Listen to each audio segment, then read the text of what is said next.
ഓരോരോ ക്വസ്റ്റ്യൻസ്. പക്ഷേ ഇവിടുത്തെ ഉമ്മക്ക് ഭയങ്കര സപ്പോർട്ടാണ് കേട്ടോ. അയ്യോ കുടുംബം കലക്കാല ക്വസ്റ്റ്യൻസ് ഒക്കെയാണ്. ഹലോ അസ്സലാമു അലൈക്കും, വെൽക്കം ബാക്ക് ടു ഒരു Q&A സെഷൻ. അപ്പോൾ ഈ ഒരു വീഡിയോ ചെയ്യാനുള്ള റീസൺ, ഞാൻ ഇൻസ്റ്റഗ്രാമിൽ വെറുതെ ഇരുന്നപ്പോൾ എനിക്ക് ജസ്റ്റ് തോന്നിയതാണ് ഒരു Q&A യൂട്യൂബിൽ യൂട്യൂബിൽ ചെയ്താലോ എന്ന് കരുതിയിട്ട് ഇൻസ്റ്റഗ്രാമിൽ ജസ്റ്റ് ഒരു സ്റ്റോറി ഇട്ടിട്ടുണ്ടായിരുന്നു. പക്ഷെ അതിന് ഇത്ര റെസ്പോൺസ് കിട്ടുന്നു കരുതിയിട്ടുണ്ടായില്ല. ആൾക്കാർ എൻ്റെ സ്റ്റോറീസൊക്കെ ഇത്രയും ശ്രദ്ധിക്കേണ്ടത് എനിക്കിപ്പോഴും മനസ്സിലായി. ഇനി സ്റ്റോറി ഇടുമ്പോൾ ഒക്കെ എന്നെ ശ്രദ്ധിച്ചിട്ടിരുന്നു. അപ്പോൾ ഞാൻ അതിൽ കുറേ ക്വസ്റ്റ്യൻസ് ഉണ്ടായിരുന്നു. പിന്നെ സെയിം ആയിട്ടുള്ള കുറച്ച് ക്വസ്റ്റ്യൻസ് ഉണ്ടായിരുന്നു. പിന്നെ റിലേഷൻഷിപ്പ്, ഹസ്ബൻഡ് എങ്ങനെ, അങ്ങനെയൊക്കെയുള്ള കുറേ ക്വസ്റ്റ്യൻസ് ഉണ്ടായിരുന്നു. അത് ഞാൻ അങ്ങോട്ട് മാറ്റി വെച്ചിരിക്കണം. കാരണം അത് ഷാനും കൂടി ഉള്ളപ്പോൾ ഒരുമിച്ചിരുന്നിട്ട് റിപ്ലൈ ചെയ്യാം. അതെന്തായാലും വേറൊരു വീഡിയോ ആയിട്ട് ചെയ്യേണ്ടത്. ഇപ്പോൾ വേറെ കുറച്ച് ക്വസ്റ്റ്യൻസ് ഉണ്ട്, അത് നമുക്ക് റിപ്ലൈ ചെയ്യാം. അപ്പോൾ എന്താ പറയുക, എനിക്ക് ഭയങ്കര സന്തോഷമൊക്കെ തോന്നിയിട്ട് ആൾക്കാർ എന്നെ ഇത്രയും ശ്രദ്ധിക്കുന്നുണ്ടെന്ന് ഇപ്പോഴാണ് എനിക്ക് മനസ്സിലായത്. അപ്പോൾ ഞാൻ 1 by 1 ആയിട്ട് ആൻസർ ചെയ്യാൻ പോവുകയാണ്. അപ്പോൾ അതാ ഞാനിവിടെ എല്ലാം എഴുതി വെച്ചിട്ടുണ്ട്. അപ്പോൾ ഇതിലൊരു 15 ക്വസ്റ്റ്യൻ മാത്രമേ ഞാൻ എടുത്തിട്ടുള്ളൂ. അപ്പം തന്നെ വീഡിയോ അത്യാവശ്യം ലോങ് ആവും. ഞാൻ ഈ 15 ക്വസ്റ്റ്യൻസിന് ആൻസർ ചെയ്യാണ്. എനിക്ക് എന്താ പറയുക, എനിക്ക് തന്നെ വണ്ടടിച്ച് പോയിട്ടോ ഇത്രയും ആൾക്കാരൊക്കെ ചോദിച്ചിട്ട്. അത്രയും ആൾക്കാർ പറഞ്ഞാൽ ഭയങ്കര ആൾക്കാരൊന്നുമല്ല, എന്തായാലും ഒരു 50-60 അതിൻ്റെ ഇടയിലൊക്കെ ഉള്ള ക്വസ്റ്റ്യൻസാണ് ഉണ്ടായിരുന്നത്. കോമൺ ആയിട്ട് മീൻസ് ഈ റിപ്പീറ്റഡ് ആയിട്ട് ഇങ്ങനെ ചോദിക്കുന്ന ക്വസ്റ്റ്യൻസ് ഉണ്ട്. പിന്നെ ഹസ്ബൻഡിൻ്റെ ഓരോ കാര്യങ്ങൾ, മാരേജ് ലൈഫിനെ പറ്റിയിട്ടൊക്കെ ചോദിക്കുന്ന ആൾക്കാരുണ്ട്. അപ്പോൾ അതൊക്കെ ഞങ്ങൾ ഒരുമിച്ചിട്ട് റിപ്ലൈ ചെയ്യുക. ഇത് ബാക്കിയുള്ള കുറച്ചെണ്ണം ഞാൻ റിപ്ലൈ ചെയ്യുക. എൻ്റെ സൗണ്ടിന് ചെറുതായിട്ടുള്ള മാറ്റങ്ങളൊക്കെ ഉണ്ട്. അത് ഇപ്പോഴത്തെ വെതറിൻ്റെ ആണ്, കോൾഡും കാര്യങ്ങളൊക്കെ ഉണ്ട്. അപ്പോൾ എന്താണേലും first question height and weight ആണ്. എനിക്ക് തോന്നുന്നു എൻ്റെ ചില വീഡിയോസിൻ്റെ അടിയിലൊക്കെ ഈ ഒരു ക്വസ്റ്റ്യൻ കാണാറുണ്ട്, ഹൈറ്റ് ആൻഡ് വെയിറ്റ് പറഞ്ഞിട്ട്. അപ്പോൾ അതിൻ്റെ റീസൺ ഞാനിങ്ങനെ ആമസോണിൽ നിന്നൊക്കെ പ്രൊഡക്ട്സ് അല്ലെങ്കിൽ മീഷോന്നൊക്കെ ഡ്രസ്സും പ്രൊഡക്റ്റൊക്കെ പർച്ചേസ് ചെയ്യുമ്പോൾ അപ്പോൾ അവർക്ക് മാച്ച് ആവുമോ എന്നറിയാൻ വേണ്ടിയിട്ടാണ് തോന്നുന്നു എൻ്റെ ഹൈറ്റ് ആൻഡ് വെയിറ്റ് ചോദിക്കുന്നത്. അപ്പോൾ എൻ്റെ ഹൈറ്റ് വന്നിട്ട് 153 സെൻറ്റിമീറ്റർ ആണ്. വെയിറ്റ് വന്നിട്ട് ഇപ്പോൾ ഉള്ളത് 58 ആണ്. അപ്പോൾ ഒരു 55 to 60 ഉള്ളിലാണ് എൻ്റെ വെയിറ്റ് ഉണ്ടാവാറ്. ഇപ്പോൾ 58 കിലോനാണ് വെയിറ്റ് ഉള്ളത്. 153 സെൻറ്റിമീറ്റർ ആണ് ഹൈറ്റ് ഉള്ളത് കേട്ടോ. ഇനി നെക്സ്റ്റ് ക്വസ്റ്റ്യൻ ഹസ്ബൻഡിൻ്റെ ജോബാണ്. ഹസ്ബൻഡ് ഇപ്പോൾ ഒരു കമ്പനിയിൽ മീൻസ് ഞങ്ങളെ കല്യാണം കഴിഞ്ഞ ടൈമിൽ ഒരു കമ്പനിയിൽ വർക്ക് ചെയ്യുമായിരുന്നു. ഇപ്പോൾ അതിൽ നിന്ന് ഇറങ്ങിയിട്ട് ഇപ്പോൾ ഒരു 1.5 വർഷമായിട്ടുണ്ട്. ഇപ്പോൾ ആൾ സ്വന്തമായിട്ടൊരു ഓഫീസൊക്കെ ഇട്ടിട്ട് ഒരു എന്താ പറയുക, ഫസ്റ്റ് സ്റ്റാർട്ട് ചെയ്ത ടൈമിൽ ഇങ്ങനെ കോഴ്സൊക്കെ ചെയ്യണ ആൾ എൻജിനീയറിങ് ഫീൽഡാണ്, സിവിൽ ബേസ്ഡാണ്. അപ്പോൾ അങ്ങനെ കോഴ്സൊക്കെ എനിക്ക് നേരം പോലെ പറഞ്ഞു തരാനറിയില്ല. അപ്പോൾ ഓരോ സോഫ്റ്റ്വെയർസൊക്കെ പഠിപ്പിച്ചു കൊടുക്കുന്ന അങ്ങനെ ഒരു ഇതിലായിരുന്നു. ഇപ്പോൾ ഇൻറ്റീരിയറും സ്റ്റാർട്ട് ചെയ്തിട്ടുണ്ട്, കുറച്ചായി ഇൻറ്റീരിയറൊക്കെ സ്റ്റാർട്ട് ചെയ്തിട്ട്. അപ്പോൾ അങ്ങനെ 2 ഓഫീസിൻ്റെ പെരിന്തൽമണ്ണയും എറണാകുളത്തും 2 ഓഫീസൊക്കെ ഇട്ടിട്ട് ആൾ വളരെ പാർട്ട്ണറും കൂടി അങ്ങനെ ഒരു എൻജിനീയറിങ് ഫീൽഡ്, സിവിൽ ഫീൽഡിൽ തന്നെ പോയിക്കൊണ്ടിരിക്കുകയാണ്. എനിക്ക് നേരം പോലെ പറഞ്ഞു തരാൻ അറിയാത്തതുകൊണ്ട് കേട്ടോ. അപ്പോൾ അത് വേണമെങ്കിൽ നമ്മൾ ഇനി നെക്സ്റ്റ് ഒരു സെറ്റ് ഓഫ് ക്വസ്റ്റ്യൻസ് ഞാൻ മാറ്റി വെച്ചിരിക്കണമെന്ന് പറഞ്ഞല്ലോ, അത് ആൻസർ ചെയ്യുന്ന ടൈമിൽ ഞാൻ ആളെ കൊണ്ട് തന്നെ റിപ്ലൈ ചെയ്യിപ്പിക്കുന്നുണ്ട്. ഇനി next question age at the time of marriage ആണ്. എനിക്ക് 22 വയസ്സാകുമ്പോഴായിരുന്നു എൻ്റെ ഷാനുവിൻ്റെ കല്യാണം. ഞാൻ എൻ്റെ കോഴ്സ് കംപ്ലീറ്റ് ചെയ്തിട്ട് ഇൻറ്റേൺഷിപ്പിന് സ്റ്റാർട്ട് ചെയ്യണ ഡേ, ഫസ്റ്റ് ഇൻറ്റേൺഷിപ്പിന് കയറുന്ന ഡേ ആണ് ഞങ്ങളെ മാരേജും കാര്യങ്ങളൊക്കെ ഫിക്സ് ചെയ്തിട്ടുണ്ടായിരുന്നത്. പിന്നെ ഞാൻ ഇൻറ്റേൺഷിപ്പ് ചെയ്ത് 2 മാസമൊക്കെ ആയപ്പോൾ ഞങ്ങൾ കല്യാണം കഴിഞ്ഞു. പിന്നെ കല്യാണം കഴിഞ്ഞിട്ട് എനിക്ക് ഇൻറ്റേൺഷിപ്പിന് പോകാനൊക്കെ മടിയായി. അങ്ങനെ മടി പിടിച്ചിട്ട് 1 മാസം പോയാൽ 2 മാസം ഞാൻ ലീവ് എടുക്കും. അങ്ങനെ 6 മാസത്തെ ഇൻറ്റേൺഷിപ്പ് ഞാൻ 1 വർഷം കൊണ്ടാണ് തീർത്തത് കേട്ടോ. അങ്ങനെ എന്തായാലും ഇൻറ്റേൺഷിപ്പും കാര്യങ്ങളൊക്കെ കംപ്ലീറ്റ് ആക്കിയിട്ടുണ്ട്. പിന്നെ നെക്സ്റ്റ് ക്വസ്റ്റ്യൻ എന്ന് പറഞ്ഞത് who supported you the most? ആരാക്കാരം? ഞാൻ പഠിച്ചത് അനസ്തേഷ്യയാണ്. ഒരിക്കലും ഇങ്ങനെ ഒരു യൂട്യൂബ് ചാനൽ തുടങ്ങിയിട്ട് നിങ്ങളുടെ മുന്നിൽ ഇങ്ങനെ സംസാരിക്കുന്നൊന്നും ഞാൻ കരുതിയിട്ടേ ഉണ്ടായിരുന്നില്ല. എൻ്റെ മനസ്സിൽ പോലും ഇല്ലാത്ത കാര്യങ്ങളാണ് ഇപ്പോൾ ഞാൻ ചെയ്തുകൊണ്ടിരിക്കുന്നത്. അപ്പോൾ ആ ഒരു ടൈമിൽ, ഞാൻ പഠിക്കുന്ന ടൈമിൽ ജസ്റ്റ് ഒരു പോക്കറ്റ് മണി എന്നുള്ള ഒരു രീതിയിലാണ് ഞാൻ എൻ്റെ സൈഡ് ബിസിനസ്സും കാര്യങ്ങളും ഒക്കെ സ്റ്റാർട്ട് ചെയ്തിട്ടുണ്ടായിരുന്നു. സ്റ്റെപ്സ് ബൈ ഷിപ്നായി, അത് സിഗ്നേച്ചർ എല്ലാം സ്റ്റാർട്ട് ചെയ്തിരിക്കുന്നത് ആ ഒരു ടൈമിലായിരുന്നു. ബട്ട് ഞാൻ എൻ്റെ മനസ്സിൽ പോലും ഇങ്ങനെ ക്യാമറേൻ്റെ മുമ്പിൽ വന്നിട്ട് അന്നത്തെ വീഡിയോസിന് പോലും എൻ്റെ സ്റ്റെപ്സ് ബൈ ഷിഫ്നയിലുള്ള വീഡിയോസിന് പോലും ഞാൻ ഓൺ വോയിസും കാര്യങ്ങളൊന്നും കൊടുത്തിട്ടുണ്ടായിരുന്നില്ല. കാരണം എനിക്ക് അത്രയും എൻ്റെ സൗണ്ട് പിന്നെ കേൾക്കുമ്പോൾ എനിക്ക് ഭയങ്കര മടിയും കാര്യങ്ങളൊക്കെ ആയിരുന്നു. അങ്ങനെയുള്ള ആൾ ഞാനിപ്പോൾ യൂട്യൂബ് ചാനൽ സ്റ്റാർട്ട് ചെയ്തത് എൻ്റെ ലൈക്കൊക്കെ ഉണ്ടായതിൻ്റെ ശേഷമാണ്. കഴിഞ്ഞ വർഷം ഒരു 4 മന്ത്സൊക്കെ ആയിട്ടുള്ളൂ ഞാനിത് സ്റ്റാർട്ട് ചെയ്തിട്ട്. അപ്പോൾ എന്നെ ഏറ്റവും കൂടുതൽ സപ്പോർട്ട് ചെയ്തതും ഇതൊക്കെ ഇറങ്ങാൻ വേണ്ടി പറഞ്ഞ് എന്നെ എന്താ പറയുക മോട്ടിവേറ്റ് ചെയ്തെടുത്തതും എൻ്റെ ഹസ്ബൻഡാണ്. ഹസ്ബൻഡിൻ്റെ ഒരു സപ്പോർട്ടും മോട്ടിവേഷനും കാരണം മാത്രമാണ് ഞാൻ ഇന്നിവിടെ നിൽക്കുന്നത്. കാരണം ഇപ്പോഴും എന്നെ സപ്പോർട്ട് ചെയ്തുകൊണ്ട് എനിക്ക് മടി പിടിക്കുന്ന സമയത്ത് ഈ അങ്ങനത്തെ വീഡിയോ ചെയ്യുക, ഇങ്ങനത്തെ വീഡിയോ ചെയ്യുക, അങ്ങനെ ചെയ്യുക, ഇങ്ങനെ ചെയ്യും. ആൾക്കൊപ്പം നിൽക്കാനുള്ള ടൈമും കാര്യങ്ങളൊന്നും ഇല്ല. ആൾ വർക്കും കാര്യങ്ങളായിട്ട് ആൾ ബിസിയാണ്. പക്ഷേ ഓരോ കാര്യം ഇപ്പോൾ ഞാൻ ഇങ്ങനത്തെ എന്തെങ്കിലുമൊക്കെ ചോദിക്കുമ്പോഴോ അല്ലെങ്കിൽ എന്തെങ്കിലുമൊക്കെ ഇതിങ്ങനെ ചെയ്താലോ എന്നൊക്കെ ചോദിക്കുമ്പോഴോ അതിനൊക്കെ ടൈം കണ്ടെത്തി എനിക്ക് അതിങ്ങനെ ഇത് നല്ലതാക്കണം, അല്ലെങ്കിൽ ഇതിങ്ങനെ ചെയ്താൽ നന്നാവില്ല കേട്ടോ, അങ്ങനെയൊക്കെ പറഞ്ഞിട്ടുള്ള എൻ്റെ ഹസ്ബൻഡാണ് കേട്ടോ. അപ്പോൾ എന്നെ ഏറ്റവും കൂടുതൽ സപ്പോർട്ട് ചെയ്തത് എൻ്റെ ഹസ്ബൻഡാണ്. പിന്നെ ഇങ്ങനെ നമ്മളെ ഫ്രണ്ട്സ്, ഫാമിലി അങ്ങനെ എല്ലാത്തിനും സപ്പോർട്ട് ഉണ്ടാവാറുണ്ട്. ചിലവരൊക്കെ അതും ഇതൊക്കെ പറയാറുമുണ്ട്. അതൊക്കെ വളരെ കുറവാണ് കേട്ടോ. പിന്നെ ഞാൻ കേൾക്കാതെ പറയുന്നുണ്ടോയെന്നൊന്നും എനിക്കറിയില്ല. പക്ഷേ എന്നോട് അങ്ങനെ മോശമായിട്ടൊന്നും വല്ലാതെ ആരും പറഞ്ഞിട്ടില്ല. 1-2 ആളായിട്ട് നിന്ന് എനിക്ക് അങ്ങനെ ഒരു ചെറിയ അനുഭവങ്ങൾ ഉണ്ടായിട്ടുണ്ട്.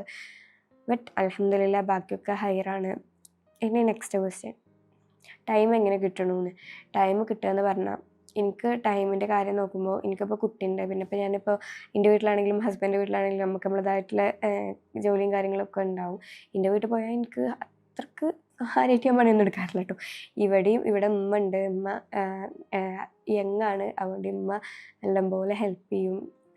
മീൻസ് ഇപ്പം എനിക്ക് വീഡിയോ എടുക്കണം എന്ന് പറഞ്ഞാൽ ബാക്കിയുള്ള കാര്യങ്ങളൊക്കെ ഇതാക്കും. പിന്നെ ഉമ്മ തന്നെയാണ് മെയിനായിട്ട് പണിയൊക്കെ എടുക്കാറ്. പണിയൊക്കെ എടുക്കാറ് പറഞ്ഞാൽ ഫുഡൊക്കെ ഉമ്മ തന്നെയാണ് ഉണ്ടാക്കാറ്. പക്ഷെ ഞാൻ അങ്ങനെ ഒപ്പം നിന്ന് കൊടുക്കുന്നതന്നെ ഉള്ളൂ. അപ്പോൾ ടൈം എങ്ങനെ കിട്ടണമെന്ന് പറഞ്ഞാൽ ലായ്ക്ക് ഉണ്ടാകുമ്പോൾ തന്നെ നമുക്ക് ടൈം കിട്ടില്ല. അപ്പോൾ അതുകൊണ്ട് ടൈം കിട്ടുന്ന സമയത്ത് ചെയ്ത് വെക്കുക. ചില സമയത്ത് എനിക്ക് ടൈം കിട്ടുമ്പോൾ 1, 2, 3 വീഡിയോസും ഒരുമിച്ച് അങ്ങോട്ട് ചെയ്ത് വെക്കലൊക്കെ ഉണ്ട്. അങ്ങനെയൊക്കെ ചെയ്ത് വെക്കാറുണ്ട്. ചില സമയത്ത് എനിക്ക് സങ്കടം വരും, ഒരു വീഡിയോ ചെയ്യാനും കൂടിയുള്ള ടൈമൊന്നും കിട്ടില്ല. അങ്ങനെയൊക്കെയുള്ള സിറ്റുവേഷനും വരാറുണ്ട്. അപ്പോൾ 2 ടൈപ്പും ഉണ്ടാവാറുണ്ട്. പിന്നെ നമുക്ക് നമ്മളതായിട്ടുള്ള വീട്ടിലുള്ള ക്ലീനിങ്ങും കാര്യങ്ങളും അങ്ങനത്തെ കുറേ പണികളും കാര്യങ്ങളൊക്കെ ഉണ്ടാവുമല്ലോ. അതൊക്കെ കഴിഞ്ഞിട്ട് ഞാൻ റെസ്റ്റ് എടുക്കുന്ന ടൈമിലാണ് അധികം ഞാൻ വീഡിയോയും കാര്യങ്ങളൊക്കെ ചെയ്യാറുള്ളത്. പിന്നെ ചില സമയത്ത് കുട്ടീനെ നോക്കാൻ ഇവിടെ വീട്ടിൻ്റെ അടുത്ത് എളാപ്പാൻ്റെ വീടും മൂത്തപ്പാൻ്റെ വീടൊക്കെ ഉണ്ട്. അപ്പോൾ അവിടെയുള്ള കുട്ടികളായിട്ടൊക്കെ നല്ല സിങ്കായിട്ടുണ്ട്. അപ്പോൾ ഓരോരുത്തർ കൊടുത്തിട്ട് ഞാൻ വീഡിയോ എടുക്കട്ടെ എന്നൊക്കെ പറഞ്ഞിട്ട് ഓലൊക്കെ ഉണ്ടാവുകൊണ്ടാണ് ഞാനിങ്ങനെ ഇപ്പോൾ വീഡിയോ എടുക്കണത്. കാരണം എനിക്ക് അങ്ങനെയുള്ള ടൈം കിട്ടാറ്. പിന്നെ എൻ്റെ വീട്ടിൽ പോകുമ്പോൾ ഞാൻ ഓൻ്റെ കാര്യങ്ങളൊക്കെ കഴിഞ്ഞിട്ട് ഓനെ എൻ്റെ അനിയത്തിൻ്റെ അടുത്തൊക്കെ ഏൽപ്പിച്ചിട്ട് പിന്നെ 2-3 വീഡിയോ ഒരുമിച്ച് ഇങ്ങനെ എടുത്ത് വെക്കും. അങ്ങനെ ഇതിനായിട്ടൊരു ടൈമൊന്നും കണ്ടെത്തിയിട്ടില്ല ഇതുവരെ. അതിനൊന്നും ആയിട്ടില്ലല്ലോ, ഇപ്പോൾ തുടങ്ങിയിട്ടല്ലേ ഉള്ളൂ. പിന്നെ അങ്ങനെ കിട്ടുന്ന സമയത്ത് അങ്ങനെ എടുക്കലുണ്ട്. അതൊക്കെ നിങ്ങളെ കൊണ്ടും പറ്റും തുടങ്ങുകയാണെന്നുണ്ടെങ്കിൽ. ഇനി നെക്സ്റ്റ് ക്വസ്റ്റ്യൻ, ഈ ഡ്രസ്സൊക്കെ എന്താ ചെയ്യലെന്ന്. എൻ്റെ മനസ്സിൽ എനിക്ക് തോന്നിയൊരു കാര്യം, ഇപ്പം ഞാൻ ഈ ആമസോണിൽ നിന്നും മീഷോ, മിന്ത്രയിൽ നിന്നൊക്കെ പർച്ചേസ് ചെയ്ത ഡ്രസ്സാണ്. അതൊക്കെ നമ്മൾ ഇപ്പം ഞാൻ എൻ്റെ യൂട്യൂബ് അല്ലെങ്കിൽ ഇങ്ങനത്തെ വീഡിയോസ് കാണുന്നത് എൻ്റെ ഒരു പ്രൊഫഷനായിട്ട് തന്നെയാണ്, പ്രൊഫഷനായിട്ട് തന്നെയാണ് ഞാനത് കാണുന്നത്. അപ്പോൾ എൻ്റെ ഒരു എക്സ്ട്രീം പാഷനൊന്നല്ല ഇത്. കാരണം എനിക്ക് പറ്റിയൊരു ഫീൽഡല്ല. ഞാൻ പറഞ്ഞല്ലോ, എനിക്ക് ക്യാമറ മുമ്പിൽ നിന്ന് സംസാരിക്കാൻ അത്രയും മടിയുള്ളൊരു പേഴ്സണായിരുന്നു ഞാൻ. അപ്പോൾ എൻ്റെ അത്രയും ഒരു ഇതൊന്നല്ല എനിക്ക് കംഫർട്ടായിട്ട്. കാരണം എനിക്കിപ്പോൾ ചെറിയൊരു കുട്ടിയുണ്ട്, 1 വയസ്സായൊരു കുട്ടിയുണ്ട്. അപ്പോൾ ഞാൻ ഓനിട്ടിട്ട് ഒരു 9 to 5 ജോബിന് പോയാൽ ഓനിക്കിപ്പോൾ കിട്ടേണ്ട ഒരു ടൈമും അല്ലെങ്കിൽ എൻ്റെ ഒരു പ്രസൻസും ഓനിക്ക് കിട്ടില്ല എന്നുള്ള ഒരു കാരണം കൊണ്ട് മാത്രം ഞാനിപ്പോൾ ആ ജോബ് മാറ്റി വെച്ചതാണ്. കാരണം ഓനിക്ക് ഇപ്പം കിട്ടേണ്ട ഒരു സ്നേഹവും എൻ്റെ കെയറും എൻ്റെ പ്രസൻസും ഇപ്പം തന്നെ കിട്ടണമല്ലോ. അപ്പോൾ അത് കിട്ടാതെ വളർന്നാൽ എനിക്ക് ഭയങ്കര ബുദ്ധിമുട്ടാണ്. അപ്പോൾ അയ്യോ, അപ്പോൾ അതുകൊണ്ടാണ് ഞാനിപ്പോൾ ജോബിന് പോവാതെ വെച്ചിട്ട്. അപ്പോൾ പിന്നെ ഞാൻ എൻ്റെ മനസ്സിൽ കുറേ ആലോചിച്ച് എടുത്തൊരു ഡിസിഷനാണ് ഇത്. അപ്പോൾ അതിന് വേണ്ടിയിട്ടാണ് ഞാൻ ഈ ഡ്രസ്സ് പർച്ചേസ് ചെയ്യുന്നത്. അപ്പോൾ ഇതെല്ലാം ഞാൻ എൻ്റെ വാർഡ്രോബിൽ ഇവിടെ എടുത്ത് വെക്കണമെന്നില്ല. എന്തൊക്കെയാണ് ഞാൻ അപ്പോൾ ഇത് ചെയ്യണമെന്ന് ഞാൻ ഇവിടെ റിവീൽ ചെയ്യണില്ല. ഇൻഷാ അല്ലാഹ് അതിൻ്റെ ഡീറ്റെയിൽഡ് വീഡിയോ അത് എൻ്റെ ഇൻസ്റ്റാഗ്രാമിലൊക്കെ ഇടയ്ക്കിടയ്ക്ക് വരുന്ന മെസ്സേജസാണ്. ഈ ഡ്രസ്സൊക്കെ പാടെ എന്താ ചെയ്യുക, എൻ്റെ ഫ്രണ്ട്സൊക്കെ ചോദിക്കാറുണ്ട്. അപ്പോൾ അതൊരു ഞാൻ വീഡിയോ ആയിട്ട് തന്നെ ഞാൻ ചെയ്യണ്ട് ഇൻഷാ അല്ലാഹ്. അപ്പോൾ ഇനി next question, why did you drop anaesthesia. ഞാൻ അനസ്തേഷ്യ എന്തുകൊണ്ടാണ് ഡ്രോപ്പ് ചെയ്തത്? ഞാൻ നേരത്തെ പറഞ്ഞിട്ടുണ്ടായിരുന്നല്ലോ, എനിക്ക് അത്യാവശ്യം ഇഷ്ടപ്പെട്ടിട്ട് എടുത്തിട്ടുണ്ടായിരുന്ന ഒരു ഫീൽഡ് തന്നെയാണ്. ഞാൻ +2 കഴിഞ്ഞ സമയത്ത് ഞാനും എൻ്റെ 2-3 ഫ്രണ്ട്സ് ഞങ്ങൾ EMS, MES അങ്ങനെ മൗലാന അൽഷിഫ അവിടെയൊക്കെ ചെന്നിട്ട് ഇങ്ങനെ അന്വേഷിച്ചിട്ടുണ്ടായിരുന്നു. ലാസ്റ്റ് ഞാൻ വന്നെത്തിയത് അൽഷിഫയിലാണ്. അപ്പോൾ അൽഷിഫയിൽ അനസ്തേഷ്യ ഞാൻ ഫസ്റ്റ് നോക്കിയിട്ടുണ്ടായിരുന്ന കോഴ്സ് BPT ആണ്, ബാച്ചിലർ ഓഫ് ഫിസിയോതെറാപ്പി എന്നുള്ള കോഴ്സാണ് ഞാൻ നോക്കിയിട്ടുണ്ടായിരുന്നത്. അപ്പോൾ അതിന് ഇങ്ങനെ ഓരോ ആൾക്കാരും കുറച്ച് പ്രായമുള്ള ആൾക്കാരിനൊക്കെ ഭയങ്കര ഒരു നെഗറ്റീവ് ഇതാണ് വരുന്നത്. നമുക്കറിയാം നമ്മൾ കറക്റ്റായിട്ട് അന്വേഷിച്ചിട്ടുണ്ട് അങ്ങനെയൊന്നുമല്ല, ആൾക്കാരങ്ങനെ ഉയർന്ന് ഇതാക്കേണ്ടി വരും അങ്ങനെയൊക്കെയാണ് കേട്ടോ പറയുന്നത്. അപ്പോൾ അങ്ങനെ നല്ല നമ്മൾ കറക്റ്റായിട്ട് അന്വേഷിച്ച് അതൊന്നും അല്ലാതെ ഉറപ്പാണ്. ബട്ട് എന്നാലും ചെറിയ ചെറിയ കാര്യങ്ങളൊക്കെ ഉണ്ടായിരുന്നതുകൊണ്ട് എൻ്റെ ഫ്രണ്ട്സൊക്കെ പറഞ്ഞു നമുക്കത് വേണ്ടായിരുന്നു. അങ്ങനെ ഞങ്ങൾ വേറെ വേറെ കോഴ്സാണ് എടുത്തത്. ഒരാൾ എഞ്ചിനീയറിംഗ് ആണ്, അങ്ങനെ വേറെ വേറെ കോഴ്സാണ് എടുത്തത്. ഞാൻ വന്നെത്തിയത് പിന്നെ ഞാൻ അതൊക്കെ ഇതാക്കിയിട്ട് ഞാൻ ചെന്നെത്തിയത് ഇതിലായിരുന്നു, ഡിഗ്രിക്കായിരുന്നു, BCom ആയിരുന്നു. എൻ്റെ ഒരു ഫീൽഡേ അല്ലായിരുന്നു. ബട്ട് അടിപൊളിയായിട്ട് 1 വർഷം കംപ്ലീറ്റ് ആയി. പിന്നെ ഞാൻ നെക്സ്റ്റ് ഇയറിൽ ഇവിടെ അൽഷിഫയിൽ അനസ്തേഷ്യയിൽ വന്ന് ചേർന്നു. അങ്ങനെ കോഴ്സ് കഴിഞ്ഞു, ഇൻറ്റേൺഷിപ്പ് കഴിഞ്ഞപ്പോൾ ഞാൻ പ്രഗ്നൻ്റ് ആയി. ഇൻറ്റേൺഷിപ്പിൻ്റെ ഇൻ ബിറ്റ്വീൻ ഞാൻ പ്രഗ്നൻ്റ് ആയിരുന്നു. എന്നിട്ട് പിന്നെ എങ്ങനെയൊക്കെ ഞാൻ ഇൻറ്റേൺഷിപ്പ് കംപ്ലീറ്റ് ചെയ്തതാണ്. എന്നിട്ട് ആ ഇൻറ്റേൺഷിപ്പ് കഴിഞ്ഞ സമയത്ത് എനിക്കൊരു 6 മന്തൊക്കെ 6 മന്തില്ല, ഒരു 4 മന്തൊക്കെ പ്രഗ്നൻ്റ് ആവും ഞാൻ. അങ്ങനെ പിന്നെ നമുക്ക് ബുദ്ധിമുട്ടും കാര്യങ്ങളൊക്കെ പ്രഗ്നൻസി ബുദ്ധിമുട്ടും കാര്യങ്ങളൊക്കെ വന്നുകൊണ്ടിരിക്കുകയാണ്. അപ്പോൾ ആ ഒരു ടൈമിൽ പിന്നെ വർക്കിന് കയറിയിട്ടും കാര്യമില്ല. പിന്നെ കുറച്ച് കഴിഞ്ഞാൽ എനിക്ക് ഒരു ലീവ് എടുക്കേണ്ടി വരും. അപ്പോൾ അന്ന് കയറേണ്ടതിനെ പറ്റി ഞാൻ ചിന്തിച്ചിട്ടില്ല. പിന്നെ എനിക്ക് എൻ്റെ ലായ്ക്ക് ഉണ്ടായിട്ട് കയറണം, എനിക്ക് 6 മന്തായിട്ട് കയറണം എന്നൊക്കെ ഞാൻ കരുതിയിട്ടുണ്ടായിരുന്നു. പക്ഷെ മോൻ ഉണ്ടായിട്ട് ഒരു 6 മന്തൊക്കെ ആയപ്പോഴാണ് എനിക്ക് ഇന്ന് മനസ്സിലാവാൻ തുടങ്ങിയതും ഞാൻ അവൻ്റെ അമ്മയാണ്, എൻ്റെ പ്രസൻസും എനിക്ക് വേണം, ഞാൻ അല്ലാതെ വേറെ ആടെ ഇങ്ങനത്തെ ആ കരച്ചിൽ തുടങ്ങിയതും. അപ്പോൾ പിന്നെ നമ്മൾ വരുമ്പോൾ എൻ്റെ കണ്ണ് നേരെ ഇപ്പം ഞാൻ പുറത്തെവിടെയെങ്കിലും ഓനെ ഇവിടെ ആക്കി പോയിട്ട് എൻ്റെ വീട്ടിലൊക്കെ ആക്കി പോയിട്ട് പുറത്തുനിന്ന് വരുമ്പോൾ ഓൻ എൻ്റെ അടുത്തേക്ക് ഇതാക്കണം. പിന്നെ ഞാൻ അപ്പോൾ ഒന്നും എടുക്കാതെ വേറെ എന്തിനേലും നിൽക്കുമ്പോഴത്തേനും എനിക്ക് ഭയങ്കര സങ്കടം വരുന്നതൊക്കെ എനിക്ക് കാണുമ്പോൾ എനിക്ക് തന്നെ തോന്നും, എനിക്ക് ഭയങ്കര ഇടങ്ങാറാണ്. അപ്പോൾ എനിക്ക് തോന്നും അവനക്കിപ്പോൾ എൻ്റെ പ്രസൻസ് വേണമെന്ന് തോന്നിയിട്ട് ഞാൻ കുറച്ച് ടൈമിന് മാറ്റി വെച്ചൊരു കാര്യമാണ് അനസ്തേഷ്യ. ഇനി മുന്നോട്ട് എനിക്ക് കൊണ്ടുപോകാൻ പറ്റുമെന്നൊന്നും എനിക്കറിയില്ല. അത് ഞാൻ ഡ്രോപ്പ് ചെയ്തതൊന്നുമല്ല. നമ്മളിപ്പോൾ പ്ലാൻ ചെയ്യുന്ന പോലെയല്ല നമ്മളെ ലൈഫ് വരിക.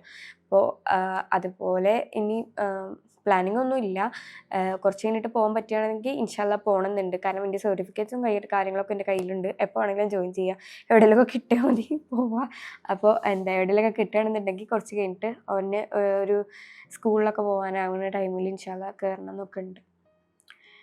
ഇനി നെക്സ്റ്റ് ക്വസ്റ്റ്യൻ, ഹസ്ബൻഡിൻ്റെ ഫാമിലിയിൽ എതിർപ്പില്ലേന്ന്? ഹസ്ബൻഡിൻ്റെ ഫാമിലി എൻ്റെ ഫാമിലി പോലെയല്ല. ഹസ്ബൻഡിൻ്റെ അല്ല എൻ്റെ ഫാമിലിയിൽ എൻ്റെ ഉപ്പ ഇടയ്ക്കൊക്കെ ചോദിച്ചു എനിക്ക് പ്രാന്താണോ ഈ ക്യാമറ മുന്നിൽ ഇങ്ങനെ പറയാം. പക്ഷേ ഇവിടുത്തെ ഉമ്മക്ക് ഭയങ്കര സപ്പോർട്ടാണ് കേട്ടോ. അങ്ങനെ ചെയ്തോ, ഇങ്ങനെ ചെയ്തോ, അല്ലെങ്കിൽ അങ്ങനെ ചെയ്താൽ നല്ലതായിരിക്കും അങ്ങനെയൊക്കെ പറയും. നല്ല സപ്പോർട്ടും കാര്യങ്ങളുമാണ്. ഓരോ സപ്പോർട്ട് ഉണ്ടാവും കൊണ്ടും കൂടിയാണ് എനിക്കിത് മുന്നോട്ട് ഇങ്ങനെ ചെയ്യാൻ പറ്റുന്നത്. കാരണം ഇപ്പോൾ ഹസ്ബൻഡ് മാത്രം സപ്പോർട്ട് ചെയ്തിട്ട് ഫാമിലിയിൽ നിന്ന് ഭയങ്കര എതിർപ്പാണെങ്കിൽ ഒരിക്കലും എനിക്കത് ചെയ്യാൻ കഴിയില്ലായിരുന്നു. അപ്പോൾ ഓരോ നല്ല അടിപൊളി ആയിട്ട് നിൽക്കുന്നതുകൊണ്ട് തന്നെയാണ് എനിക്കത് ചെയ്യാൻ പറ്റുന്നത് കേട്ടോ. അപ്പോൾ അതിനൊക്കെ ഭയങ്കര എന്താ പറയുക, ബ്ലെസ്ഡാണ്. ഇനി നെക്സ്റ്റ് ക്വസ്റ്റ്യൻ ബേബിക്ക് എന്തൊക്കെ ഫുഡാണ് കൊടുക്കുക എന്നാണ്. ബേബിക്ക് ഇപ്പോൾ എല്ലാ ഫുഡും കൊടുക്കാറുണ്ട്. ഓന് ഓൾമോസ്റ്റ് ഒരു 9 മന്ത്സ് 10 മന്ത്സ് ആയപ്പോൾ തന്നെ ഇങ്ങനെ ചോറും കാര്യങ്ങളൊക്കെ അവരങ്ങനെ രാഗി അങ്ങനത്തത് ഫ്രൂട്ട്സ് മാത്രമൊക്കെയാണ് കൊടുത്തിട്ടുണ്ടായിരുന്നത്. ഇപ്പോൾ ചോറ് കൊടുക്കും, ചിക്കൻ കൊടുക്കും, ബീഫ് ഇല്ലാതെ കൊടുക്കാറില്ല, ഫിഷ് കൊടുക്കും, പിന്നെ ഫ്രൂട്ട്സ് ആയിട്ടുള്ള എല്ലാം കൊടുക്കും, ബട്ടർ കൊടുക്കും, നട്ട്സ് കൊടുക്കും, പിന്നെ ഇങ്ങനെ പൊടികളായിട്ട് രാഗി, നവര, കായപ്പൊടി അങ്ങനത്തെ ഒക്കെ കൊടുക്കും. പിന്നെ നമ്മൾ എന്താ കഴിക്കണം, ബിരിയാണി കഴിക്കണമെങ്കിൽ അതൊക്കെ കൊടുക്കും. അല്ലാണ്ടൊന്നും കഴിക്കില്ല, അതൊക്കെ ജസ്റ്റ് ഒന്ന് കഴിക്കും. കഴിക്കാൻ ഭയങ്കര പുറകിലാണ്, വെയിറ്റും നല്ല കുറവാണ്. അപ്പോൾ എല്ലാം കൊടുക്കാറൊക്കെ ഉണ്ട്. കാരണം ഇപ്പോൾ 1 വയസ്സും 2 മാസവും കഴിഞ്ഞിട്ടുണ്ട്. അപ്പോൾ എല്ലാം കൊടുക്കേണ്ട ഒരു ടൈമൊക്കെ ആയിട്ടുണ്ട്. അത് കരുതി ചായ, കാപ്പി, പിന്നെ അതുപോലെ സോഫ്റ്റ് ഡ്രിങ്ക്സ് അങ്ങനത്തെ ഒന്നും കൊടുക്കാറില്ല കേട്ടോ. ഇനി നെക്സ്റ്റ് ക്വസ്റ്റ്യൻ, ആഫ്റ്റർ ബേബി എന്തൊക്കെ ചേഞ്ചസ് ആണ് വന്നത്? ആഫ്റ്റർ മാരേജ് എന്തൊക്കെ ചേഞ്ചസ് ആണ് വന്നത്? അതൊക്കെ ആഫ്റ്റർ മാരേജ് വന്ന ചേഞ്ചസ് എന്ന് പറഞ്ഞാൽ നമ്മളെ വീട്ടിൽ നിന്ന് വേറെ വീട്ടിൽ വരികയാണ്. അപ്പോൾ എൻ്റെ വീട്ടിലിപ്പോൾ ഞാൻ എങ്ങനെയാണോ ആ ആളായിട്ട് എനിക്ക് ഇവിടെ നിന്നാൽ എനിക്ക് അധികം കാലം നിൽക്കാൻ പറ്റില്ല. അങ്ങനെ പറഞ്ഞാൽ നമ്മളെ ആക്ട് ചെയ്തിട്ട് നിൽക്കണം എന്നല്ല നമ്മൾ പറയുന്നത്. ബട്ട് നമ്മളെ വീട്ടിൽ പോലെ അല്ലല്ലോ. നമ്മളെ വീട്ടിലിപ്പോൾ നമ്മൾ പഠിക്കുകയാണ്, അപ്പോൾ അതിൻ്റെതായിട്ടുള്ള നമ്മൾ അങ്ങനെയൊക്കെ കരുതിയിട്ടൊക്കെ നിൽക്കും. എങ്ങനെ പറഞ്ഞില്ലെന്ന് എനിക്കറിയില്ല. ചേഞ്ചസ് ഉണ്ട്. കാരണം നമ്മളെ ഫാമിലിയിലും ഇൻലോസിൻ്റെ അടുത്ത് നിൽക്കുമ്പോൾ അതിൻ്റേതായിട്ടുള്ള ചേഞ്ചസ് ഉണ്ട്. ബട്ട് അൽഹംദുലില്ലാ നല്ലൊരു ഫാമിലി ആണെന്നുണ്ടെങ്കിൽ നമുക്ക് അടിപൊളിയായിട്ട് തന്നെ മുന്നോട്ട് പോവാം. പിന്നെ ആഫ്റ്റർ ബേബിയാണ് എനിക്ക് ഭയങ്കരമായിട്ടുള്ള ചേഞ്ചസ് വന്നിട്ട് എനിക്ക് എന്നെ നോക്കാൻ ടൈം കിട്ടാറില്ല. പിന്നെ എനിക്ക് ഷാൻ്റെ കാര്യങ്ങൾ വല്ലാതെ ശ്രദ്ധിക്കാൻ ടൈം കിട്ടാറില്ല. എനിക്ക് വേറെ കാര്യങ്ങളൊന്നും അധികം ശ്രദ്ധിക്കാനുള്ള ടൈം കിട്ടാറില്ല. കാരണം എനിക്ക് ഓനെ ഇതാക്കണം, കുട്ടീനെ നല്ലപോലെ ടേക്ക് കെയർ ചെയ്യണം. പിന്നെ കുട്ടിക്ക് എന്തെങ്കിലും ബുദ്ധിമുട്ടോ പനി ജലദോഷം അങ്ങനെ എന്തെങ്കിലുമൊക്കെ വന്നാൽ ഭയങ്കര സങ്കടമാവും നമുക്ക്. ഇപ്പം തന്നെ എൻ്റെ കുട്ടിക്ക് വയ്യ, ഓനക്ക് കോൾഡ് ഉണ്ട്, ഓനക്ക് ഇങ്ങനെ ഉള്ളിൽ നിന്നൊക്കെ ഒരു സൗണ്ട് ഇങ്ങനെ വരുമ്പോൾ ഡോക്ടറെ കാണിച്ചപ്പോൾ കഫക്കെട്ടും കാര്യങ്ങളും അങ്ങനത്തെ ഒന്നും ഇല്ല പറഞ്ഞു. ബട്ട് എന്നാലും ആ സൗണ്ടൊക്കെ കേൾക്കുമ്പോൾ നമുക്ക് ഭയങ്കര ബുദ്ധിമുട്ടാണ്. നമുക്ക് വരികയാണെന്നുണ്ടെങ്കിൽ നമുക്കത് അനുഭവിച്ചതാക്കും. ഷൂവിൻ്റെതാവുമ്പോൾ എന്താ പറയുക ഭയങ്കര ബുദ്ധിമുട്ടാണ്. പിന്നെ സ്ലീപ്പിംഗ് ഷെഡ്യൂൾ പറഞ്ഞാൽ എനിക്ക് രാത്രി ഉറക്കില്ല, അതുകൊണ്ട് എനിക്കും രാത്രി ഉറക്കില്ല. അങ്ങനെ നമുക്ക് ഓലെ പിന്നെ രാവിലെ എന്നൊക്കെ പറഞ്ഞാൽ രാവിലത്തെ റൂട്ടീൻ എന്നൊക്കെ പറഞ്ഞാൽ ഓൻ്റെ കഴിഞ്ഞിട്ടേ ബാക്കി എല്ലാത്തിനും നമുക്ക് നിൽക്കാനുള്ള ടൈം കിട്ടുള്ളൂ. ഓനക്ക് ഫുഡ് എടുത്ത് ഓൻ്റെ വയറ് നിറഞ്ഞാലേ നമുക്ക് ഫുഡ് കഴിക്കാൻ തോന്നുള്ളൂ. രാവിലെ ഞാനാണ് ഫസ്റ്റ് ഫുഡ് കഴിക്കുക പറഞ്ഞാൽ ഞാനാണ് ഫസ്റ്റ് എണീക്കും, ഓൻ എണീക്കില്ല. ഓന് ഓൾമോസ്റ്റ് ഒരു 10-11 മണിയായിട്ട് എണീക്കുള്ളൂ. ബട്ട് ബാക്കിയുള്ള നേരമൊക്കെ ഓൻ്റെ വയറ് ഫില്ലായി നമുക്ക് എന്തെങ്കിലും പുറത്തേക്ക് പോവുകയാണെങ്കിലും ഓനക്ക് വിശക്കാൻ തുടങ്ങുന്നില്ലൊരു ഇതൊക്കെ നമുക്ക് ഇങ്ങനെ വരും. എന്തായാലും നമ്മളേക്കാൾ ഇമ്പോർട്ടൻസ് നമ്മൾ കുട്ടികൾക്ക് കൊടുത്തു പോകും. അങ്ങനെയാണ്. കാരണം ഞാൻ ഇങ്ങനെയൊന്നും കരുതിയിട്ടുണ്ടായിരുന്നില്ല കേട്ടോ. ഒരു കുട്ടി ഉണ്ടാകുമ്പോൾ നമുക്ക് ഇത്രയും എനിക്കിങ്ങനെയൊക്കെ ആവുമോ, ഓരോ ഉമ്മമാരും നോക്കണ എന്താ ഓൽക്ക് ഓല കാര്യം കൂടി നോക്കിക്കൂടെ എന്ന് നമ്മൾ മീൻസ് സ്വന്തം കാര്യം കൂടി നോക്കിക്കൂടെ എന്നൊക്കെ ഞാനൊക്കെ കരുതിയിട്ടുണ്ടായിരുന്നു. ബട്ട് ഓരോ കുട്ടികളുടെ കാര്യം കഴിഞ്ഞിട്ടേ നമ്മളെ കാര്യം നോക്കുള്ളൂ എന്ന് എനിക്കിപ്പോഴാണ് മനസ്സിലായത്. അപ്പോൾ നല്ല ചേഞ്ചസൊക്കെ വന്നിട്ടുണ്ട്.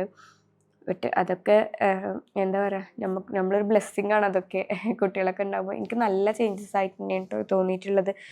ഇടയ്ക്ക് ഉറങ്ങാതെയൊക്കെ ആകുമ്പോൾ സങ്കടം വരും, ദേഷ്യം വരും എന്നൊക്കെ അല്ലാതെ അത് ആ ഒരു ടൈമിൽ വരുന്നതാണ്. അത് കരുതിയിട്ട് ഒരു പ്രശ്നമില്ല, അടിപൊളിയാണ്. ഇനി നെക്സ്റ്റ് ക്വസ്റ്റ്യൻ 10ാമത്തെ ക്വസ്റ്റ്യൻ അല്ല 11ാമത്തെ ക്വസ്റ്റ്യൻ. ബേബിക്ക് എത്ര പ്രായം? ഞാൻ പറഞ്ഞിട്ടുണ്ട് എൻ്റെ മോനിക്ക് 1 വയസ്സും 2 മാസമൊക്കെ ആയിരുന്നു. അപ്പോൾ അതാ ജാനുവരി 21 ആയാൽ ഓനിക്ക് 3 മാസം കംപ്ലീറ്റ് ആവും. 1 വയസ്സ് 3 മാസം കംപ്ലീറ്റ് ആവും. പിന്നെ സിബ്ലിങ്സ് എനിക്ക് വന്നിട്ട് ഞാനാണ് വലുതിൻ്റെ വീട്ടിൽ. എനിക്ക് വന്നിട്ട് ഒരു അനിയത്തി ഒരു അനിയൻ. അപ്പോൾ അനിയത്തി പറഞ്ഞാൽ ഞങ്ങൾ രണ്ടാളും ഓൾമോസ്റ്റ് ഒരു 7 വയസ്സിൻ്റെ ഡിഫറൻസ് ഉണ്ട്. പിന്നെ അനിയൻ എന്ന് പറഞ്ഞാൽ ഞങ്ങൾ രണ്ടാളും ഏകദേശം ഒരു 8-9 വയസ്സിൻ്റെ ഡിഫറൻസ് ഉണ്ട്. അവർ തമ്മിലുള്ള ഏജ് ഡിഫറൻസ് വളരെ കുറവാണ്. 1.5 വയസ്സിൻ്റെ വ്യത്യാസമാണ് അവർ തമ്മിൽ. പക്ഷെ ഞങ്ങൾ തമ്മിൽ ഭയങ്കര ഗ്യാപ്പാണ്. ഞാൻ ഓനും തമ്മിൽ ഒരു 9 വയസ്സിൻ്റെ ഡിഫറൻസ് ഉണ്ട്. അനിയത്തി ഇപ്പോൾ +1-ലാണ്, അനിയൻ ഇപ്പോൾ 10th-ലാണ്. പിന്നെ ഇവിടെ എനിക്ക് സിബ്ലിംഗ് ഇൻലോസ് ആയിട്ടുള്ളത് ഇവിടെ ഷാനുൻ്റെ ഉമ്മാക്കും ഉപ്പാക്കും 4 ആൺകുട്ടികളാണ്. ഷാനുവാണ് വലുത്. അതിൻ്റെ താഴെ 3 അനിയന്മാരുണ്ട്. അപ്പോൾ എനിക്കിവിടെ 3 അനിയന്മാരാണുള്ളത്. വലിയ ആൾ ഇപ്പോൾ ഒരു ACCAക്ക് പഠിക്കുകയാണ്. 2ാമത്തെ ആൾ ഇപ്പോൾ +1-ലാണ്, എൻ്റെ അനിയത്തിൻ്റെ കൂടെ ആയിരുന്നു. 3ാമത്തെ ആൾ ഇപ്പോൾ 10th-ലാണ്, അതിൻ്റെ അനിയൻ്റെയും കൂടെ ആയിരുന്നു കേട്ടോ. ഒരേ ക്ലാസ്സിലൊക്കെ ആയിരുന്നു. ഇപ്പോഴും ഒരു ക്ലാസ്സിലൊക്കെയാണ് പഠിക്കുന്നത്. അപ്പോൾ അതാണ് സിബ്ലിങ്സ് ആയിട്ട് എനിക്കുള്ളത്. പിന്നെ 13ാമത്തെ ക്വസ്റ്റ്യൻ അമ്മായിമ്മ പോരുണ്ടോയെന്ന്. എനിക്കിതുവരെ അങ്ങനത്തെ ഒരു പ്രശ്നമേ ഉണ്ടായിട്ടില്ല കേട്ടോ. ഞാൻ എൻ്റെ അമ്മായിമ്മ അങ്ങനെ ഒരു ഇതായിട്ട് കണ്ടിട്ടേ ഇല്ല.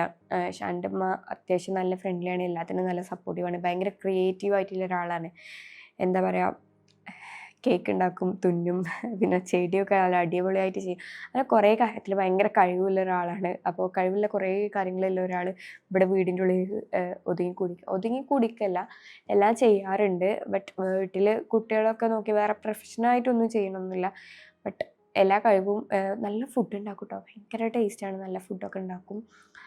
അപ്പോൾ എനിക്കങ്ങനെ എൻ്റെ അടുത്ത് പോര് പിടിച്ചിട്ട് അങ്ങനെ ഇങ്ങനെ ഇതാക്കരുത് അങ്ങനെയൊന്നും കണ്ടിട്ടില്ല. ഞാൻ തിരിച്ചിട്ടും ഒരു അമ്മായിമ്മ എന്നുള്ള ലെവലൊന്നും കണ്ടിട്ടില്ല കേട്ടോ.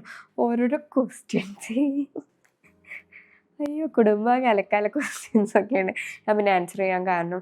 ആർക്കെങ്കിലും ഇത്രയും അറിയാനുള്ള ആഗ്രഹം ഉണ്ടെന്നുണ്ടെങ്കിൽ പോലെ അറിഞ്ഞോട്ടെ എന്ന് കരുതിയിട്ടാണ്. ഞങ്ങൾ തമ്മിലൊരു പ്രശ്നമില്ല കേട്ടോ, ഇതുവരെ ഇല്ല, ഇനി അങ്ങോട്ട് ഉണ്ടാവരുതേ എന്ന് തന്നെയാണ് എൻ്റെ ആഗ്രഹം. ഇനി next question, who inspired U? എന്നെ അങ്ങനെ പ്രത്യേകിച്ച് ആരും ഇൻസ്പയർ ചെയ്തതൊന്നുമല്ല. ഞാൻ എനിക്ക് ചില ബ്ലോഗേഴ്സിനെ അല്ലെങ്കിൽ ഇൻഫ്ലുവൻസേഴ്സിനൊക്കെ ഭയങ്കര ഇഷ്ടമാണ്. ഓലെ വീഡിയോസ് ഞാൻ ഫ്രീക്വൻ്റ് ആയിട്ട് കാണാറൊക്കെ ഉണ്ട്. ബട്ട് ഓല ആരും അല്ല എന്നെ ഈ ഒരു ഫീൽഡിൽ അല്ലെങ്കിൽ ഇങ്ങനെ വീഡിയോസൊക്കെ എടുക്കാനേക്ക് എത്തിച്ചിട്ടുള്ളത്. അത് ഞാൻ സ്വന്തമായിട്ട് എടുത്ത ഡിസിഷനാണ്. കാരണം ഞാൻ പറഞ്ഞല്ലോ, എനിക്ക് 9 to 5 ജോബിന് പോകാൻ എനിക്ക് ഓക്കെ അല്ല എന്നുള്ളതുകൊണ്ട് ഞാനായിട്ട് കണ്ടുപിടിച്ചതാണ്. ബട്ട് ഞാൻ ഇപ്പോഴും ഓലൊക്കെ വീഡിയോസ് കാണാറുണ്ട്. ഓരോ നല്ല കാര്യങ്ങൾ ഓലതിലൊക്കെ നോട്ടീസ് ചെയ്തിട്ട് അതുപോലെയൊക്കെ ചെയ്യാനൊക്കെ ശ്രമിക്കാറുണ്ട്. ബട്ട് അതൊക്കെ ശ്രമം മാത്രമായിട്ട് മാറാണ്. ചിലതൊന്നും നടക്കും, ചിലതൊന്നും നടക്കില്ല. പിന്നെ എൻ്റെ ഫുഡും ഡയറ്റും കാര്യങ്ങളൊക്കെ ഞാൻ ഇങ്ങനെ ഓരോ ന്യൂട്രീഷനിസ്റ്റിൻ്റെ വീഡിയോസിലും അങ്ങനെയൊക്കെ നോക്കിയിട്ടൊക്കെ അതിന് അവരുടേതായിട്ടുള്ളതും പിന്നെ എൻ്റേതായിട്ടുള്ള കുറച്ച് കൂട്ടിയിട്ടും അങ്ങനെയൊക്കെയാണ് ഞാൻ ചെയ്യാറുള്ളത്. അപ്പോൾ അവരെ കോപ്പി ചെയ്യാറുണ്ട്. പിന്നെ എന്നാൽ ഫുള്ളായിട്ട് അങ്ങനെയല്ല, ആരും അങ്ങനെ ഇൻസ്പയർ ചെയ്തിട്ടൊന്നുമില്ല. പിന്നെ മെയിനായിട്ട് എൻ്റെ ഹസ്ബൻഡിൻ്റെ മോട്ടിവേഷനാണ് ഇന്നിവിടെ എത്തിച്ചത്. ഇനി ലാസ്റ്റ് ക്വസ്റ്റ്യൻ, ബക്കറ്റ് ലിസ്റ്റ് എന്ന് പറഞ്ഞിട്ടുണ്ടെങ്കിൽ ഞാൻ 10th പഠിക്കുമ്പോൾ ഞങ്ങൾക്ക് അങ്ങനെ മോട്ടിവേഷനൊക്കെ ചെയ്യാൻ അതിനായിട്ടൊരു കൗൺസിലിംഗ് ടീച്ചർ ഉണ്ടായിരുന്നു. ഞങ്ങൾക്ക് ഗേൾസിലാണ് പഠിച്ചിട്ടുണ്ടായിരുന്നത്. അപ്പോൾ അവിടെ ഒരു കൗൺസിലിംഗ് ടീച്ചർ ഉണ്ടായിരുന്നു. ടീച്ചർ പേരെന്തോ നിഷ അങ്ങനെ എന്തോ ആയിരുന്നു കേട്ടോ, എനിക്ക് കറക്റ്റായിട്ട് ഓർമ്മയില്ല. അപ്പോൾ അത് പറഞ്ഞെന്ന ഒരു കാര്യം എനിക്ക് ഇപ്പോൾ ഓർമ്മയുണ്ട്. നമുക്ക് 2 ടൈപ്പ് ആംബിഷൻസ് വേണം, ലോങ് ടേമും ഷോർട്ട് ടേമും ആയിട്ടുള്ള ആംബിഷൻസ് വേണം. അപ്പോൾ അതുപോലെ തന്നെ എൻ്റെ ഈ ബക്കറ്റ് ലിസ്റ്റ് എന്ന് പറഞ്ഞാൽ ഒരു ബക്കറ്റല്ല, എന്താ പറയുക, ഏറ്റവും വലിയ ബക്കറ്റ് ഉണ്ടെങ്കിൽ അത് നിറച്ചും എനിക്ക് ലിസ്റ്റ് ഉണ്ട്. ഒരുപാട് കാര്യങ്ങൾ ചെയ്യണം എന്നൊക്കെയുള്ള എനിക്ക് അങ്ങനെ ഉണ്ട്. അപ്പോൾ എന്താപ്പോൾ അതിലൊരു 4-5 പറഞ്ഞു തരികയാണെന്നുണ്ടെങ്കിൽ, എനിക്ക് ഡ്രൈവിങ് അറിയില്ല. എനിക്ക് ഡ്രൈവിങ് പഠിക്കണം എന്ന് ഭയങ്കര ആഗ്രഹമുണ്ട്. പിന്നെ ഇപ്പോൾ എന്താ പിന്നെ എൻ്റെ ഒരു ഭയങ്കരമായിട്ടുള്ളൊരു ആഗ്രഹം എന്ന് പറഞ്ഞിട്ടുണ്ടെങ്കിൽ എന്താ ഫിനാൻഷ്യലി ഇൻഡിപെൻഡൻ്റ് ആവണം എന്നതിൽ എനിക്ക് ഭയങ്കരമായിട്ടുള്ളൊരു ആഗ്രഹമുണ്ട്. ഇപ്പോൾ എനിക്ക് ചെറിയ രീതിക്കൊക്കെ പറ്റുന്ന കാര്യങ്ങൾ കുറച്ചും കൂടി മെച്ചപ്പെട്ടതാക്കി ചെയ്യണമെന്ന് അതെൻ്റെ മനസ്സിൽ അത്ര ആഗ്രഹമുണ്ട്. അതിനായിട്ട് ഞാൻ കുറേ ഹാർഡ് വർക്ക് ചെയ്യാനും ശ്രമിക്കുന്നുണ്ട്. ഇൻഷാല്ലാ എന്തെങ്കിലുമൊക്കെ എത്തിക്കാരം. പിന്നെയുള്ള ബക്കറ്റ് ലിസ്റ്റ് എന്ന് പറഞ്ഞിട്ടുണ്ടെങ്കിൽ അവിടെ പോകണം, ഇവിടെ പോകണം, എല്ലാവരെയും പോലത്തെ അങ്ങനത്തെ ആഗ്രഹങ്ങളുണ്ട്. പിന്നെയുള്ള ബക്കറ്റ് ലിസ്റ്റ് എന്ന് പറഞ്ഞിട്ടുണ്ടെങ്കിൽ എനിക്കറിയില്ല, ഞാൻ ആലോചിച്ച് ഓരോന്നും എനിക്കിങ്ങനെ ഇത് ചെയ്യണം തോന്നുമ്പോൾ ഞാൻ നോട്ട് ചെയ്ത് വെച്ചിട്ട് ഒരു വീഡിയോ ആയിട്ട് ചെയ്യുന്നുണ്ട്. ഇപ്പോൾ റീസെൻ്റ്ലി എനിക്ക് വന്ന് ഒരു വിഷ് എന്ന് പറഞ്ഞിട്ടുണ്ടെങ്കിൽ എൻ്റെ യൂട്യൂബ് ഒന്ന് സെറ്റാക്കണം എന്നാണ്. അപ്പോൾ എൻ്റെ വീഡിയോ കാണുന്നവരൊക്കെ എന്താ പറയുക, 15 ക്വസ്റ്റ്യൻസ് ഞാനിവിടെ ആൻസർ ചെയ്തിട്ടുണ്ട്. ഈ 15 ക്വസ്റ്റ്യൻസും ഓരോരുത്തരും എന്നോട് ചോദിച്ച ക്വസ്റ്റ്യൻസാണ്. അപ്പോൾ ഓലൊക്കെ ഈ വീഡിയോ എന്തായാലും ഒന്ന് കാണണേ. അപ്പോൾ ഇപ്പോൾ എൻ്റെ ഒരു ബക്കറ്റ് ലിസ്റ്റ് അല്ലെങ്കിൽ ഒരു വിഷ് എന്ന് പറഞ്ഞിട്ടുണ്ടെങ്കിൽ എൻ്റെ യൂട്യൂബ് ഒന്ന് സെറ്റാക്കണം എന്നാണ്. അപ്പോൾ അതിന് വേണ്ടിയിട്ട് എല്ലാവരും എൻ്റെ ഈ വീഡിയോ കാണുക, പിന്നെ സബ്സ്ക്രൈബ് ചെയ്യുക, ലൈക്ക് ചെയ്യുക, പിന്നെ എല്ലാവർക്കും ഷെയർ ചെയ്ത് കൊടുക്കുക, കമൻറ്റ് ചെയ്യുക. പിന്നെ നിങ്ങളെ 2025 എങ്ങനെ പോകണമെന്ന് പറയണം. ഞാൻ ഇതുവരെ നമ്മളിങ്ങനെ എന്തെങ്കിലും ഫോമൊക്കെ ഫില്ല് ചെയ്യേണ്ട ആവശ്യം വരുള്ളൂ. 2025 ഇതുവരെ ഞാൻ അങ്ങനെ പോയിട്ടില്ല. ഇനി നമ്മളിങ്ങനെ ചിലപ്പോൾ പോകുമ്പോൾ 2025 ആയത് ഓർമ്മയില്ലാതെ 2024 തന്നെയൊക്കെ എഴുതി വെക്കുമെന്ന് അറിയില്ല. അപ്പോൾ അങ്ങനത്തെ ആവശ്യം ഇതുവരെ വന്നിട്ടില്ല. പിന്നെ ന്യൂ ഇയർ റെസൊല്യൂഷൻസിൻ്റെ ഒക്കെ വീഡിയോ ഞാൻ ചെയ്തിട്ടുണ്ടായിരുന്നു. ബട്ട് എൻ്റെ ന്യൂ ഇയറൊന്നും ഇതുവരെ ഒരു ന്യൂ ഇയർ ആയിട്ടില്ല. കാരണം എനിക്ക് കോൾഡും കഫും പിന്നെ ഞാൻ പുറത്ത് ചണ്ടുകൂടെ ഇങ്ങനെയൊക്കെ ആയിട്ട് കാര്യങ്ങളൊന്നും അങ്ങനെ ചെയ്യാനൊന്നും പറ്റിയിട്ടില്ല. കുറേ റെസൊല്യൂഷൻസൊക്കെ ഉണ്ട്. അപ്പോൾ എൻ്റെ ന്യൂ ഇയർ മിക്കവാറും നെക്സ്റ്റ് വീക്കൊക്കെ ആക്കാനും തുടങ്ങുക. കാരണം നമ്മൾ പുതുതായിട്ടൊന്നും ചെയ്യാതെ ഒരിക്കലും ഒരു ന്യൂ ഇയർ ആവുള്ളൂ. ഇറ്റ്സ് ജസ്റ്റ് അനദർ ഇയർ എന്ന് ഞാൻ ഇൻസ്റ്റഗ്രാമിൽ കോട്ട് കണ്ടിട്ടുണ്ടായിരുന്നു. അത് സത്യമാണ്. അപ്പോൾ ഒന്നാമത് ഹെൽത്ത് ഓക്കെ അല്ലാത്തതുകൊണ്ടാണ്. അപ്പോൾ ഹെൽത്തൊക്കെ ആയതിനു ശേഷം നമുക്കൊരു അടിപൊളി ന്യൂ ഇയർ ആയിട്ട് സ്റ്റാർട്ട് ചെയ്യണം. ഓക്കെ, അപ്പോൾ ഇത്രയുള്ളൂ ഇന്നത്തെ വീഡിയോ. ഈ വീഡിയോ എല്ലാവർക്കും ഒന്ന് ഷെയർ ചെയ്ത് കൊടുക്കുക. ആൾക്കാർക്ക് ഇതിനെക്കുറിച്ച് അറിയാനുള്ള കുറച്ച് കാര്യങ്ങൾ എല്ലാവരും അറിഞ്ഞു കിട്ടി. അപ്പോൾ ഇത്രയുള്ളൂ ഇന്നത്തെ വീഡിയോ. ബൈ.